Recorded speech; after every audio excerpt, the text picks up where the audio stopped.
Chad Hasty Show, News Talk 95.1 FM, 790 AM KFYO. How about we go to the phones? Out to Washington, D.C., Congressman Jodey Arrington joining us here on the program. Congressman, how are you today? God bless West Texas. I'm doing well, and the swamp is still swampy. But, if this president and Republicans have anything to do with it and get the House back and fend off socialism, we'll make America great for our children. But it's a battle every day. It's good to be with you, though. Well, glad to have you on the program. It's been a quiet week up in Washington. Nothing really going on up there. Let me ask you this: there have been important votes this week. You had a resolution, I guess it was yesterday. Or day before yesterday, to condemn the president of the United States. That was put forward by the Democrats, Nancy Pelosi included, and Nancy Pelosi, in my opinion, broke decorum there on the House floor.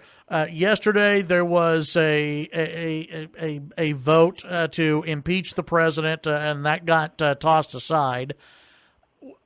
What is your thought process on all of this right now, and what's happening in D.C. What basically can be considered just a circus? It's embarrassing that in the greatest country in the world, that the United States House of Representatives and the Democrats under the Nancy Pelosi leadership is acting so absurdly. They are obsessed, as you know and your listeners know, with hatred for the president. And they oppose the traditional American values that we believe so deeply in and want to drive us off the cliff of socialism. And there's just no end to the political gamesmanship and political theater that they conduct. Some days I feel like I took a wrong turn and ended at the Ford Theater instead of the U.S. House of Representatives chamber. And that it's not just par for the course because, the silliness is part of the dysfunction of the swamp, but I think it's more than silly. I think it's dangerous. I think it's a dangerous precedent to harass a president like this, just like I think what they did to Brett Kavanaugh on the Senate side was dangerous. And it does a disservice to every American and to our constitutional republic and the governing thereof. So I try to stay focused on the people's business instead of this circus, as you refer to it, which it is. And I feel bad for my country, and it breaks my heart that this is the dynamic that we have right now, and this is where we are as a nation historically. But at the same time, I think the voters are going to punish the Democrats for not conducting the people's business and for acting so unhinged, whether it's the president, whether it's the socialist policies, open borders, calling what's happening at the border with the detained illegal immigrants as the Nazi concentration camps, for heaven's sake. Yeah. So you try to focus on the things that matter, and I try to stay out of the drama, DC drama. Well, Congressman, from where you stand, and when you look at your colleagues on the left, who's running the show? Is it Speaker Pelosi, or is it the so-called squad? Who's running the Democrat side over there? Well, from a purely political commentary perspective, neither.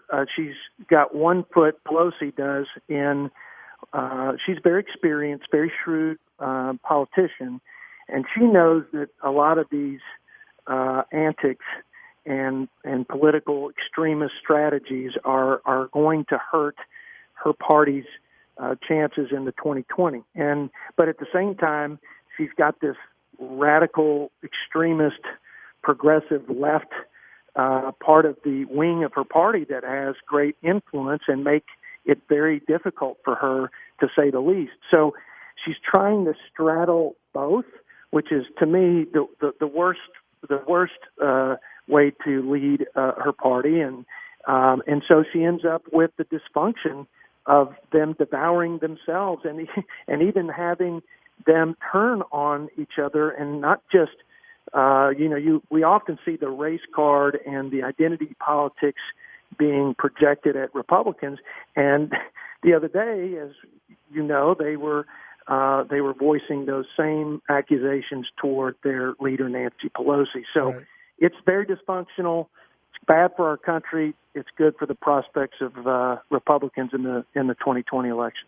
Congressman, let me ask you this: can you hold on for a second and final segment, and then when we come back, we'll talk about some votes, including the controversial vote, and then some other votes that may be moving forward, and then rural health care. We'll talk about that as well with Congressman Jodey Arrington when we come back and wrap up the show here on the Chad Hasty Show, KFYO.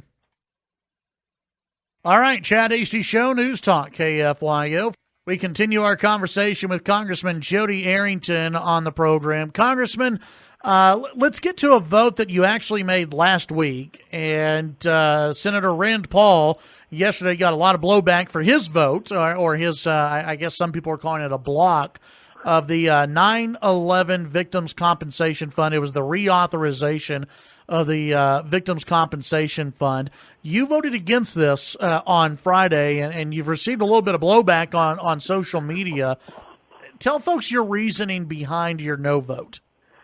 You bet. Look, 9/11, horrific day for every American, but especially for those who were there at ground zero affected by this, and still today are. These are first responders and our fellow citizens that were exposed to things that have made them sick.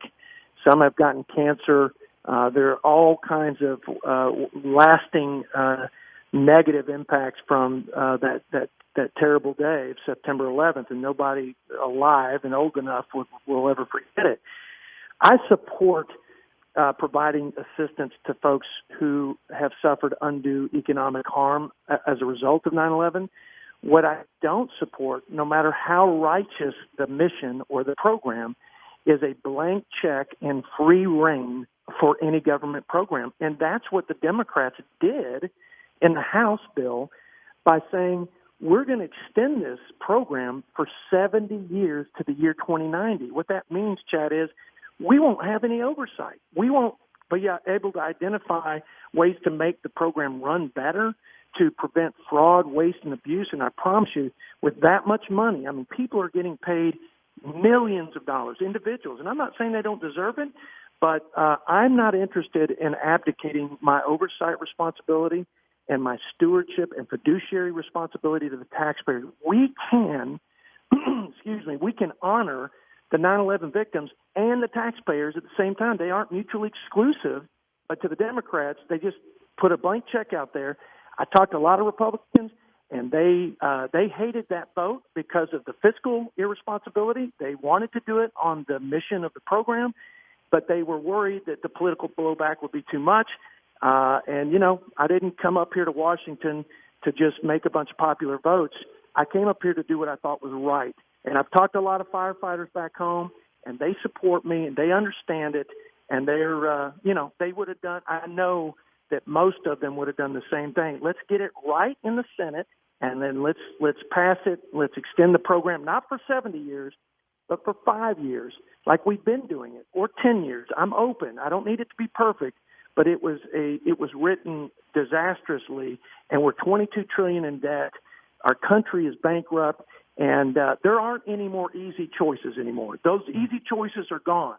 If we're going to save this country for our children and grandchildren, then we got to start making unpopular decisions and stand on it and explain it. And this is one of many that I'm sure I'm going to be taking while as long as the good folks of West Texas keep me here. Have you reached out to anyone in the Senate to talk about this? You bet I have. In fact, I got every member that voted against it for the same reasons. We sent a letter, and we can send it to you so you can post it. And we articulated the concerns we had. We said we support the program, but we can't give the keys of oversight away. And we sent that to McConnell, to the respective chairman of the committee, and they got to get it right because the House is controlled by Democrats, and we got a Democrat bill that was the right thing, but done the wrong way. Everything they do, it seems, is a blank check. It's either government control or a blank check. And we can't do that to our kids and grandkids. It's the easy path, but it's not the right path. We can serve the 9/11 victims and our children and the taxpayers, and that's what I aim to do while I'm here.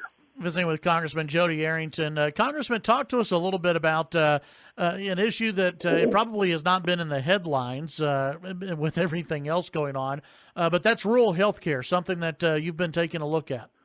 Well, I have a big heart for rural America. It's my district, but I grew up in Plainview, and agriculture and energy production and a sustainable small-town USA go hand in hand.